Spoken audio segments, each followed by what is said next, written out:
El Cristo ha resucitado. Verdaderamente ha resucitado. Aquí estamos en la tarde de Pascua, en la tarde de domingo de Pascua. Entonces, ¿qué pasa con los discípulos cuando Jesús resucita? ¿Qué pasó? Jesús les había advertido varias veces, diciendo, yo voy a ser crucificado y todo eso y voy a resucitar. Pero ellos no lo entendieron. Porque aunque Jesús decía la misma cosa una y otra vez, ellos tenían su propia idea de lo que tenía que ser el Mesías. Esperaban un Mesías político. Los judíos vivían ahora en el Imperio Romano. Es algo muy raro porque la fiesta de Pascua, ¿quién sabe decirme qué significaba? ¿Cuáles son los primeros significados de la fiesta de Pascua? El comienzo de la primavera. Sí, eso era, el comienzo de la primavera, el comienzo del nuevo año. Para los hebreos antiguos comenzaba la primavera. Pasaj en hebreo significa pasaje, pasar del otro lado, pasar del invierno a la primavera. Y después se añadieron varios sentidos a esa palabra. Angélica nos leyó El pasaje del Mar Rojo. el Mar Rojo. Los hebreos salieron de Egipto y cruzaron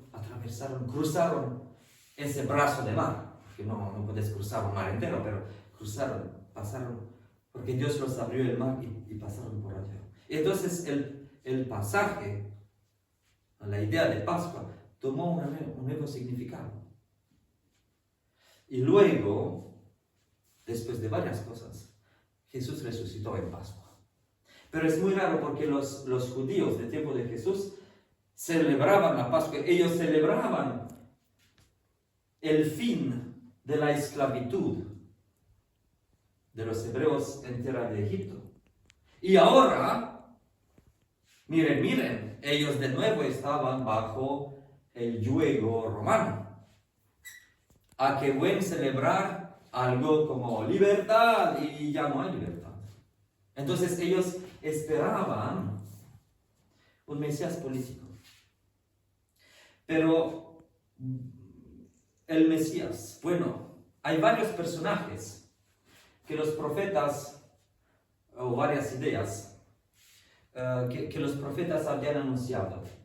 Los profetas habían anunciado el servidor del Señor que sufre. En Isaías, en varios capítulos, pero sobre todo en 53, el servidor del Señor que está sufriendo, que está expiando para los pecados del pueblo. Es un personaje. Y luego había el Mesías como tal, es decir, el nuevo rey de Israel, el rey supremo que iba a triunfar sobre todos sus enemigos de Israel. Y luego había el Hijo del Hombre, que es un personaje muy interesante en el Antiguo Testamento, y sobre todo en la literatura que se llama intertestamentaria, es decir, la literatura entre el Antiguo y el Nuevo Testamento. Y había esos libros, ya hablé del libro de Enoch, que circulaba y era muy conocido, que hablaba de ese Hijo del Hombre. Se trata también del profeta Daniel, pero solo una idea en Daniel. Pero en el libro de Enoch hay muchas referencias de ese Hijo del Hombre, que es alguien que comparte el poder con Dios, que comparte la divinidad de Dios. Y entonces aquí hay Jesús que reclama todos esos títulos. Por supuesto que ellos quieren un Mesías político, que resuelva los problemas inmediatos, es decir, los romanos. Aquí están los romanos, hay que acabar con ellos. Entonces Jesús dice una y otra vez que Él es el Mesías, que Él es el servidor del Señor, que Él es el Hijo del Hombre. Es un título que reivindica muchas veces. Y aún así, ellos tienen su propia idea. Pero eso no sucede. Porque tal vez cuando Judas entregó al Cristo a a los sumos sacerdotes. Tal vez Judas pensaba en su cabeza que, en su mente, él pensaba, ahora Jesús va a hacer milagros y por fin va a proclamarse el Mesías político. Y eso no sucedió. Jesús se cayó. Pedro reivindicó su título de Hijo del Hombre, el Hijo de Dios, el Mesías. Reivindicó todo eso frente a los sumos sacerdotes, pero callándose, sin hacer milagros, sin hacer esas cosas. Y luego lo crucificaron. Entonces, ¿qué piensan entonces los discípulos? ¿Qué pensaron? Dijeron, bueno, se acabó. Todas nuestras ideas, todo eso, todo se acabó, ya no hay nada. Y no lo vemos aquí, pero en otros pasajes de los evangelios, Pedro que dice, bueno, voy a pescar. Voy a pescar porque es la cosa que yo hacía antes. Quieren regresar a su vida de antes porque ellos piensan que todo se acabó. Porque ellos no pueden ver, son incapaces de ver un futuro. ¿Quieres decir algo? No, son incapaces de ver algo. Yo pienso a menudo en las personas que se quitan la vida. Porque ellos dicen, no veo cómo yo pueda continuar. Porque no hay de cómo. Pero hay soluciones. Solo que nosotros somos como humanos, somos limitados. Y no podemos siempre ver esas soluciones. Y entonces, en la vida es importante de ver que, de darse cuenta que aunque yo no puedo ver la solución, sin embargo, hay soluciones. Y tal vez no una, tal vez no un plan A, pero también un plan B, y tal vez un plan C también. Pero estoy limitado como humano. Y no solo como humano, pero cuando estoy, voy a decir, con la nariz en la caca, no puedo ver las soluciones. Pero hay soluciones. Y entonces los discípulos huyeron y se escondían. Y el domingo de Pascua estaban encerrados en ese lugar, de hecho en la casa, en el piso de arriba de la casa de San Marco, porque allá habían celebrado la Pascua con Jesús el Jueves Santo y estaban escondidos en ese piso, en esa casa, porque temían a los judíos, porque ellos habían huido cuando los judíos habían arrestado a Jesús y temían.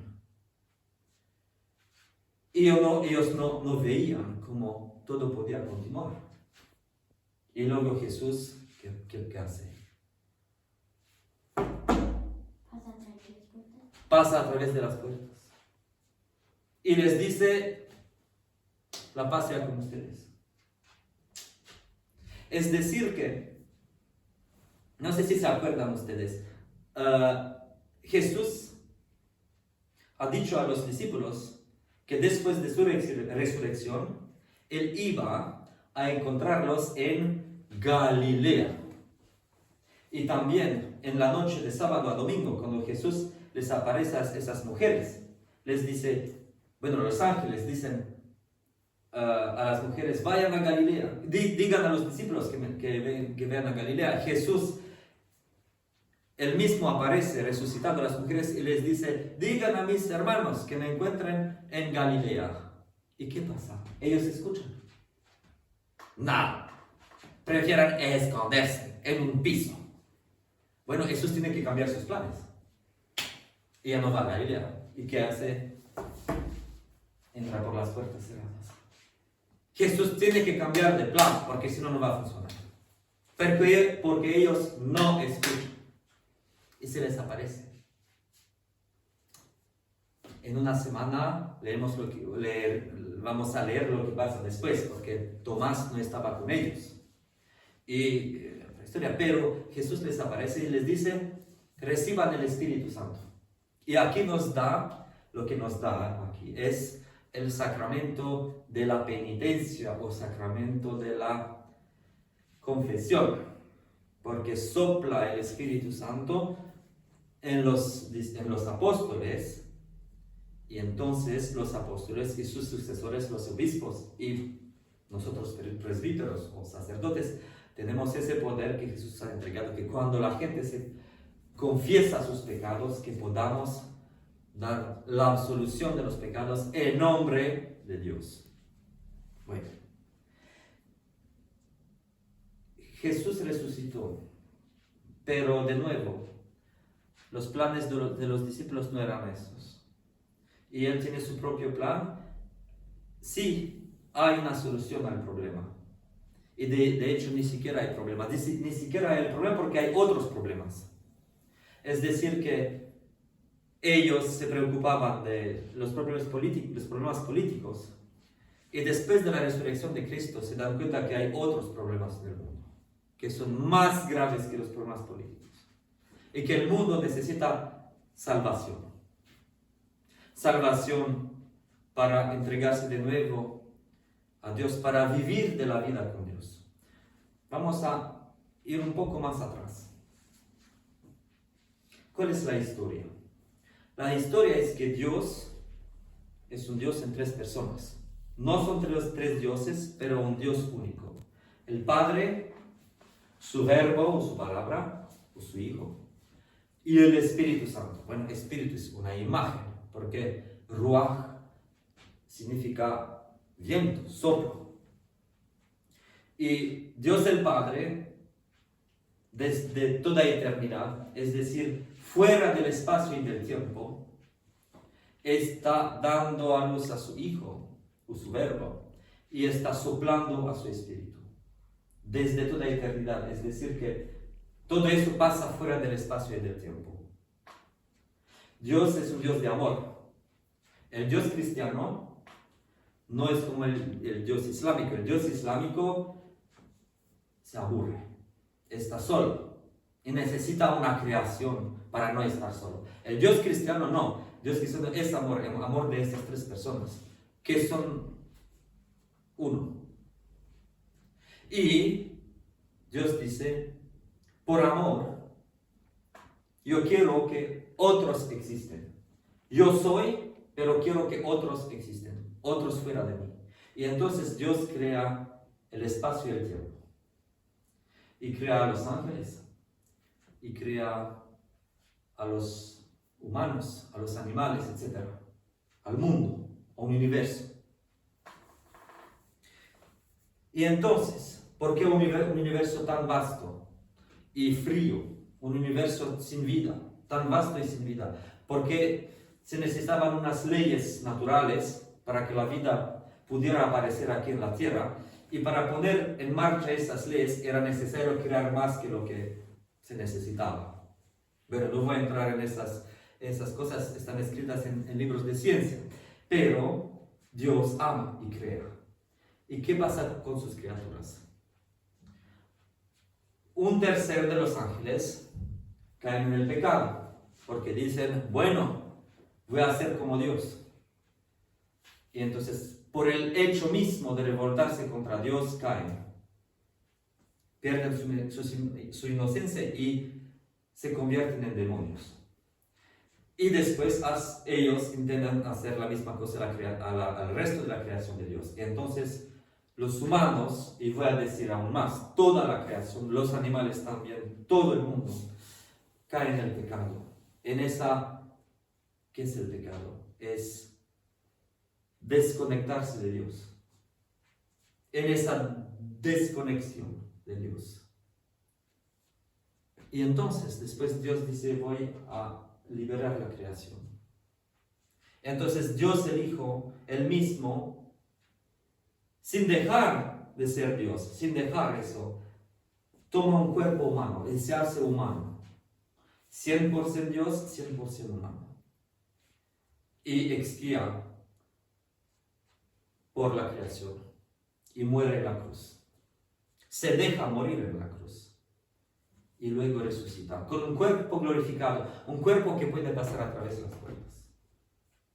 Y es eso que nos espera a nosotros. Porque un día vamos a morir. Y el cuerpo se va a descomponer. Se van a quedar solo los huesos. O tal vez solo cenizas. O tal vez ni siquiera cenizas. Pero al fin de los tiempos, Dios nos va a resucitar, nos va a resucitar con un cuerpo diferente de ese. Es decir, lo mismo pero diferente. Un cuerpo espiritualizado.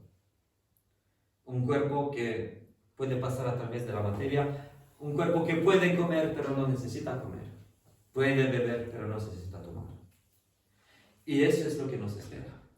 Mientras tanto, lo importante es vivir en la vida de Dios, de la vida de Dios.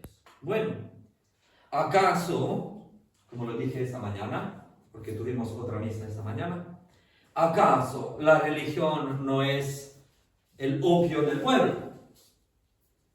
Hay mucho opio del pueblo, yo lo vi, porque además de ser sacerdote yo tengo un empleo.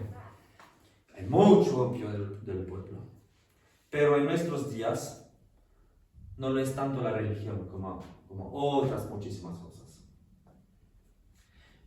La religión puede ser un opio del pueblo también, pero en el caso del cristianismo, o al menos del cristianismo auténtico, que vive de la vida de Dios, no es un opio, es convertirse, es para uno convertirse en lo que Él ya es por su naturaleza. Por mi naturaleza, soy un humano creado por Dios, que vive en comunión con Dios. Y cuando me reconecto a Dios, de nuevo estoy la persona que tengo que ser, por naturaleza. Por fin, Dios el Padre nos adopta como hijas y hijos de Dios. Somos hermanos de Jesús, hermanos adoptivos de Jesús.